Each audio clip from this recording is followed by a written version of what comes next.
Hello every one, greetings. இன்னைக்கு நம்ம பார்க்க போகிறது வந்து வெளிப்பாடுகள் 5வது அதிகாரம். நான் தொடர்ச்சியாக குட் ஃப்ரைடே பற்றியும் சிலுவையை பற்றியும் யோசித்துக்கிட்டு இருக்கேன், தியானிச்சுக்கிட்டு இருக்கேன். அதிலிருந்து வரக்கூடிய ஒரு பங்கு தான் இந்த டிவோஷன். வெளிப்பாடுகள் 5வது அதிகாரம் முதல் 6 வசனங்களை நான் படிக்கிறேன், நீங்கள் கேளுங்க. அன்றியும் உள்ளும் புறம்பும் எழுதப்பட்டு 7 முத்திரைகளினால் முத்திரிக்கப்பட்டிருந்த ஒரு புஸ்தகத்தை சிங்காசனத்தில் வீட்டிருக்கிறவருடைய வலது கரத்திலே கண்டேன். ஸோ அந்த ஒரு புஸ்தகம் 7 முத்திரைகளினால் முத்திரிக்கப்பட்டு உள்ளும் புறமும் எழுதப்பட்ட அந்த புஸ்தகம் பிதாவினுடைய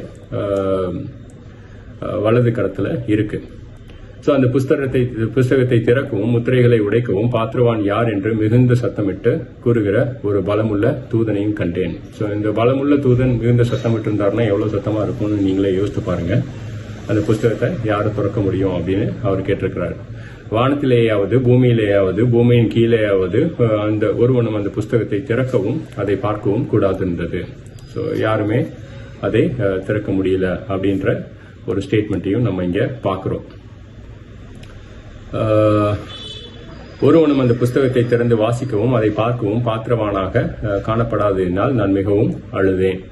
அப்பொழுது மூப்பர்களில் ஒருவன் என்னை நோக்கி, நீ அழ வேண்டாம், இதோ யூத கோத்திரத்து சிங்கமும் தாவீதின் வேறுமானவர் புஸ்தகத்தை திறக்கவும் அதன் 7 முத்திரைகளை உடைக்கவும் ஜெயம் கொண்டிருக்கிறார் என்றான். அப்பொழுது இதோ அடிக்கப்பட்ட வண்ணமாயிருக்கிற ஒரு ஆட்டுக்குட்டியை சிங்காசனத்திற்கும் 4 ஜீவன்களுக்கும் மூப்பர்களுக்கும் மத்தியிலே நிற்க கண்டேன். அது 7 கொம்புகளையும் 7 கண்களையும் உடையதாயிருந்தது. அந்த கண்கள் பூமி எங்கும் அனுப்பப்படுகிற தேவனுடைய 7 ஆவிகளேயாம். ஸோ இந்த இடத்துல வந்து ஒரு குறிப்பிட்ட ஒரே ஒரு பாயிண்ட். அது என்ன பாயிண்ட் அப்படின்னு கேட்டீங்கன்னா, இந்த 7 முத்திரைகளினால் முத்திரிக்கப்பட்ட இந்த புஸ்தகத்தை திறக்க முடியாததுக்கு காரணம் என்னன்னா, யாருக்கிட்டையும் பலம் இல்லை அப்படின்றதுக்காக அல்ல. இன்ஃபேக்ட் இத திறக்க யார் இருக்காங்க அப்படின்னு கேட்கறது கூட ஒரு பலமான தூதன் தான், ரைட்? இங்க பலம் வந்து ஒரு கேள்விக்குரிய விஷயம் அல்ல. அந்த வசனத்தை நீங்க மறுபடியும் படிச்சீங்கன்னு தெரியும். இந்த புஸ்தகத்தின் முத்திரைகளை உடைக்கவும் அதை திறக்கவும் பாத்திரவான் யார்? இப்ப என்ன பிரச்சனைன்னா, இது பலத்துக்குரிய விஷயம் அல்ல, இது தகுதிக்குரிய விஷயம். அந்த புஸ்தகம் என்னன்னு கேட்டீங்கன்னா, இந்த உலகத்தின் மேல் நியாய தீர்ப்பு கொடுக்கக்கூடிய விஷயங்கள். ஸோ அதாவது 6வது அதிகாரத்திலிருந்து கிட்டத்தட்ட 19வது அதிகாரம் வரைக்கும் வெளிப்பாடுகள்ல இந்த உலகத்தின் குறித்த நியாய தீர்ப்புகள் எழுதப்பட்டிருக்கிற அந்த புஸ்தகம். யார் இந்த உலகத்தை நியாயம் தீர்க்க முடியும்? நீங்க ஒரு நிமிஷம் யோசித்து பாருங்க. நீங்க நியாயம் தீர்க்க முடியுமா, இல்ல நான் நியாயம் தீர்க்க முடியுமா? ரைட்? ஸோ நியாயம் தீர்க்க தகுதியானவர் யார்? ரைட்? அதை ஒரு நிமிஷம் யோசித்து பாருங்களேன், தியானிச்சு பாருங்க.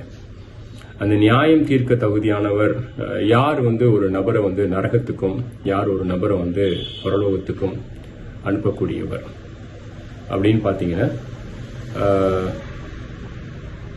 மூப்பர்கள்ல ஒருவன் சொல்றான், யூதா கோத்திரத்து சிங்கமும் தாவீதின் வேறுமானவர் புஸ்தகத்தை திறக்கவும் உடைக்கவும் 7 முத்திரைகளையும் ஜெயம் கொண்டிருக்கிறார். ஸோ யூதா கோத்திரத்து சிங்கம் அப்படிங்கும்போது வந்து நம்ம மறுபடியும் பலத்தை குறித்து பேசுற மாதிரி இருக்கு. சிங்கத்தை பத்தி யோசிக்கும் போது நமக்கு பலம் தான் ஞாபகம் வரும். பட் ஆனா யோவான் பார்த்த ஒரு விஷயம் என்னன்னு கேட்டீங்கன்னா, அப்பொழுது இதோ அடிக்கப்பட்ட வண்ணமாய் இருக்கிற ஒரு ஆட்டுக்குட்டி சிங்காசனத்துக்கு மத்தியிலே நிற்க கண்டேன் அப்படின்னு பார்க்கிறோம். ரைட்? ஸோ பரிசுத்த ஆவியானவர் இங்க நிறைய விஷயங்களை நமக்கு கம்யூனிகேட் பண்றாரு. இது வந்து முதல்ல பலத்துக்குரிய விஷயம் இல்லை, இது தகுதிக்குரிய விஷயம். யார் இந்த உலகத்தை நியாயம் தீர்க்க போகிறாங்க, அதற்கு யாருக்கு தகுதி இருக்கு அப்படின்னு பாத்தீங்கன்னா, மூப்பர்கள் ஒருவன் சொல்றான், யூதா கோத்திரத்து சிங்கம் தாவீதின் வேறு, அவர் ஜெயம் கொண்டிருக்கிறார். கடைசியில யோவான் பார்க்கறதுன்றது அடிக்கப்பட்ட ஆட்டுக்குட்டி. ஸோ நம்ம இங்க என்ன பார்க்கிறோம்னா, சிலுவை. ரைட்? சிலுவையின் மூலமாக பிதாவானவர் இயேசு கிறிஸ்துவை கொண்டு இந்த உலகத்தினுடைய பாவங்களை நியாயம் தீர்த்து அந்த நியாய தீர்ப்புக்குரிய அதிகாரத்தை இயேசு கிறிஸ்துவிடம் கொடுத்திருக்கிறார். நம்ம படிக்கும் பொழுது சுருக்கமா பார்க்கணும்னா, யோவான் 14வது அதிகாரம் 6வது வசனத்தை தான் நம்ம தியானிக்கணும். I am the way, the truth and the life.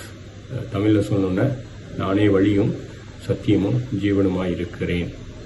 அவர் ஒருவர் மாத்திரம்தான் தகுதியானவர். அந்த தகுதியானவர் நமக்கு வந்து நியாய தீர்ப்பு கொடுக்கறதுக்கு எப்படி தகுதிப்படுத்திக்கிட்டாருன்னா, முதல்ல நம்மளை பாவங்களற கழுவி நமக்காக ரட்சிப்பை ஆயத்தம் பண்ணி அந்த இரக்கத்தின் மூலமாக அந்த கிருபையை நமக்கு கொடுத்திருக்கிறார். ஸோ இதை ஏற்றுக்கொண்டவர்கள் எத்தனை பேர்களோ அத்தனை பேர்களும் தேவனுடைய புத்திரராகும்படி அதிகாரத்தை கொடுத்திருக்கிறார். யோவான் 1:12. ரைட். ஸோ அந்த நியாய தீர்ப்பு இந்த சிலுவையின் மூலமாக நமக்கு வந்திருக்கிறது. என்றென்றைக்கும் இயேசு கிறிஸ்து நித்தியத்துக்கும் அவர் வந்து அடிக்கப்பட்ட ஆட்டுக்குட்டியாக தான் இருப்பார். ரைட். நம்ம கர்த்தரை பார்க்கும் பொழுது ஒரு பலத்தை தான் நம்ம யோசிப்போம். ஆனால் இங்கே என்ன பார்க்குறோம் அப்படின்னு பார்த்தீங்கன்னா, அவர் நமக்காக காட்டின கருணை, அவர் நமக்காக காட்டின ஒரு அன்பு, அடிக்கப்பட்ட ஆட்டுக்குட்டியாக தான் நம்ம பார்க்குறோம். பலத்த சிங்கமாக பார்க்கல, நம்ம காக்க வந்து தேவனாக பார்க்குறோம். இயேசு கிறிஸ்து ராஜாவும் மாத்திரமல்ல, அவர் ஒரு பிரதான ஆசாரியரும் கூட. இதுதான் இன்னைக்கு devotion. Thank you so much. God bless you. Have a great day.